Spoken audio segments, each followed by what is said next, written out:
Hello అందరికీ. నేను ఈరోజు మార్నింగ్ బ్రేక్‌ఫాస్ట్, నైట్ డిన్నర్ హెల్తీగా ఏం తీసుకున్నా నేను షార్ట్ వీడియోలో చూపిపోతున్నాను. ముందుగా డీటాక్స్ డ్రింక్ వచ్చి యాష్ కార్డ్ తీసుకున్నాము. అండ్ బ్రేక్‌ఫాస్ట్ వచ్చి చెర్రీ స్మూదీ చేసుకుంటున్నాము. చెర్రీస్, బెర్రీస్ అంతా ఏమంటే కొంచెం కేర్‌ఫుల్‌గా ఉండాలా. పురుగులు, పెస్టిసైడ్స్ చాలా ఉంటాయి.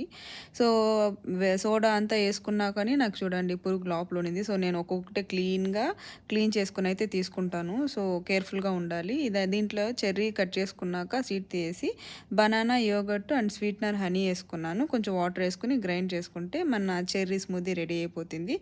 దాంట్లో ఇంకా నేను కొంచెం గార్నిష్‌కి హెంప్ సీడ్స్ ఏసుకున్నాను. ఇదైతే మా బ్రేక్‌ఫాస్ట్ కంప్లీట్ అయింది. సో, మనం లంచ్‌కొచ్చినాము. లంచ్‌కొస్తే నేను ఈరోజు చపాతీ చేసుకున్నాను. చపాతీ ప్లెయిన్‌గా చేసుకోకుండా మొరింగా పౌడర్ ఏసుకొని ఫ్లాక్స్ సీడ్ మిక్స్ చేసి వీట్ ఫ్లోర్‌తో చేసుకున్నాను. దాంతో కాలీఫ్లవర్ ఫ్రై. అండ్ నైట్ డిన్నర్‌కొచ్చి మేము బయటెళ్ళాము. చాలా బావున్నింది food and with live music గాని ఉన్నింది. సో, బాగా ఎంజాయ్ చేసాం.